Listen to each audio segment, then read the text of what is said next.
another game at Tropicana Field. No, that was terrible. Absolutely awful game all around by the Toronto Blue Jays. But that is the type of games you usually see at the Trop. 6-4 loss to the Tampa Bay Rays in game one of the 3-game set with the loss. And the Jays are now 84-66 on the year. And with the Yankees winning tonight against over the Texas Rangers, they are now half a game behind the Blue Jays. So we're right back to this again, where we don't have any breathing room. And you got to find a way to win every damn game you play. At least today you had the breathing room to the point where you could lose today. But with Robbie Ray on the hill, you wanted to get the win. And he wasn't as sharp today. The offense wasn't sharp. The bullpen was meh. And the defense made some costly errors. Just another day at the Trop, right? The team's buzzing, they're playing great. Go to the Tropicana Field, everything falls apart. Just seems to happen at all times. But it looked good early on, right? Robbie Ray getting in out of danger in quite a few of the innings. But at the top of the second inning, Teoscar Hernandez goes deep to right center, and it's gone off of Shane Baz in his first big league game, giving the Jays a 1-0 lead. Good stuff. We move ahead to the top of the 5th inning. Still a 1-0 game. Gurriel gets a slider from Baz, and he crushes it. It was on the inner half, and he crushes it to left field, and it's gone! And it's 2-0 Blue Jays. Okay, and Robbie Ray's dealing. We go to the bottom of the 5th. Can't get out of this danger, though. You give a team like the Tampa Bay Rays that many opportunities, they will capitalize at some point. And Yandy Diaz is a 3-run shot. Kevin Kiermaier and Taylor Walls come in to score. You're now down 3-2. That sucks. And then bottom of the 6th inning, Kevin Kiermaier an RBI single. Joey Wendell comes in to score on a throwing error as well. It's just, again, disastrous stuff. Bottom of the 7th inning, Manuel Margot, it's an RBI single. Diaz comes in, and they're just expanding on it. It's now 6-2, right? They're just dialing it in here. And then Joey Wendell hits a solo bomb to make it 6-2 in the 8th inning. We go to the top of the 9th inning, and Marcus Semien goes deep. It's a 2-run bomb. Just like that, it's a 6-4 ball game. And there's nobody out still.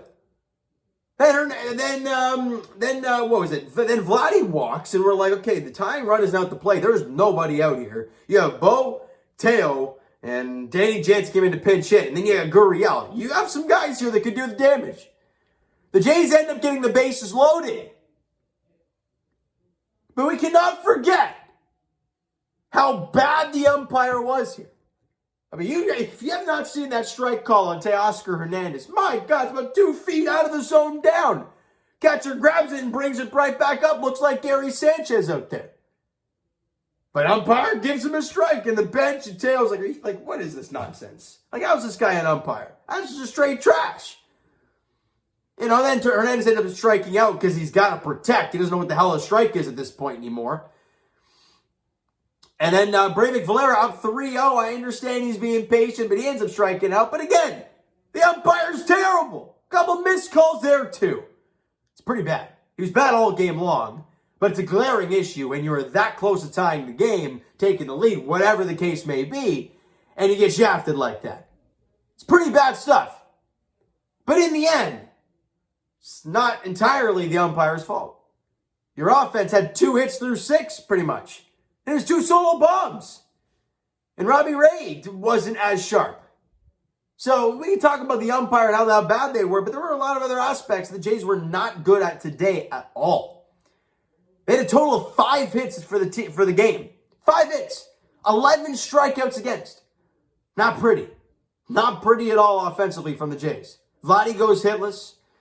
It was not good. And Robbie Ray went 4 2/3, allowed 7 hits, 3 runs, 5 Ks, and 2 walks. But if I looked at Robbie Ray's outing, he was a tick off. And I think since the Rays have now seen him 6 times this year, when you're a tick off against that good of a team, and they've seen you so much this season, they're going to make that adjustment.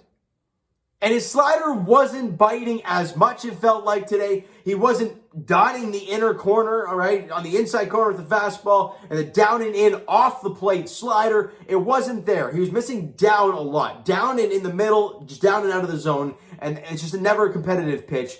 He got 5 strikeouts through 4 2/3, which is great, but he wasn't spot-up command today. And look, He'll bounce back in the next one. I'm not too worried about that. But it's unfortunate it happened in this game, especially since you had a 2-0 lead. The only 3 runs he allowed was on the one hit. It was a 3-run bomb. So that really sucks. Julian Merriweather went out there today, and the velocity ticked up on him. Is he starting to feel himself again? Hopefully. He went a third of an inning, allowed 1 walk. That was it. And then Taylor Saucedo went an inning, 1 hit, 1 run, no walks, and a strikeout. Again, that was been that error inning. It was just an ugly inning overall. Nate Pearson goes out there, and look, his stuff is so good. The fact that he can fire 100 and he's got a wicked slider, it should be able to play. But he has been struggling so mightily. I mean, you look at some of the outings, right? I think he's had 2 outings this year where he's like struck it out the side, and we're like, now that is Nate Pearson. And then he gives you games like, where he gives up the Yankee game, where he gave up 2 home runs, and we're like,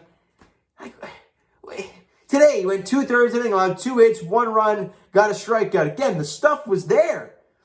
Just not really putting it all together right now. And it's hard to watch sometimes because it's in the guy. But it was tough there. And Ryan Barucki went an inning and 1/3, allowed 1 hit. It was the solo shot to Joey Wendell in the bottom of the 8th inning, allowed 1 hit, 1 run, and a strikeout. Moving on, though, because you could break down this game left and right. You could talk about the at-bats from the Blue Jays. You could talk about how I know I'm going to get some comments about how bad the umpires were, and hey, I'm all with you. They were terrible. Or more or less, the home plate umpire was god-awful today. That's baseball, man. It happens. It's unfortunate that he made some glaringly horrendous calls in that 9th inning when the Jays were trying to make that comeback. It really does hurt. And you can blame the umpire if you want. So be it, because Hernandez might have ended up getting on, and then who knows what would have happened from there, because there wouldn't have been 2 out. So, but it is what it is. It happened. There's nothing I can do about it right now. Moving on to tomorrow's game. Drew Rasmussen gets the ball for the Rays, and the last time he faced Toronto Blue Jays was last week, where Jose Barrios was on the mound for the Jays. We lost 2-0. Couldn't get any offense going against Drew Rasmussen, and I think we can all agree this Jays team needs to make that adjustment. You saw what the Rays did in their adjustment against Robbie Ray. He dominated them last time at 13 strikeouts. He was phenomenal. They made the adjustment, and he wasn't as sharp today. Drew Rasmussen was great against the Jays last week. How are the Jays going to bounce back and make their adjustment tomorrow night? It's going to be interesting. Alek Manoah gets the ball for the Blue Jays, and in his young career so far, he has been dealing. He has been dealing against the Tampa Bay Rays more specifically. And people, look, Robbie Ray has 2 pitches, and people are going to get mad and say, well, he does. He's got the fastball, he's got the slider, but they're so damn good that it works. But when it's off, as it was today a little bit, things might not go right. Now, for a guy like Jose Barrios or an Alek Manoah, very similar type pitchers, they throw a 2-seamer and they got the slider and the changeup. But he throws like 2 different 2-seams, 2 different sliders. So in hindsight, you got like 5 pitches. So that's why Alek Manoah, I have a gut feeling he is going to dominate again tomorrow. I just got a gut feeling the way he dominated the Rays last time, he's going to go out there with a really good mentality tomorrow, especially with the Jays needing some offense today. Tomorrow night. Because after the struggle today, they need to get the bats going, especially because you cannot lose the first 2 games of the series against the Rays. Because if the Yankees win tomorrow, which against Texas seems very likely, you'll be out of a playoff spot just like that. There's no wiggle room anymore. Manoah, Rasmussen is the pitching matchup tomorrow at the Trop. Yay. All right, so guys, that is going to do it for this one. If you enjoyed the video and did not enjoy the ball game today, because it wasn't very pretty to watch, smack the like button to appreciate that. Hit the subscribe button if you haven't already. Comment down below. Wow, how did I say that? Comment down below your thoughts on the video, your thoughts on the game. Would you you not like from today's ball game for the Toronto Blue Jays? Twitter is down below for myself. Follow some media, do that great stuff, guys. The Instagram link is down below as well, so follow up there if you have not done so already. And I will talk to you guys, Jays Edition, of course, tomorrow night. Game 2 of the 3-game set against Tampa. 7:10 first pitch there at the Trop. Yay. Alek Manoah gets the ball for the Jays. Drew Rasmussen gets the ball for the Rays in Game 2. All right, so thank you guys so much for listening and watching. I hope you enjoyed the video and not the game today. We'll talk to you guys then.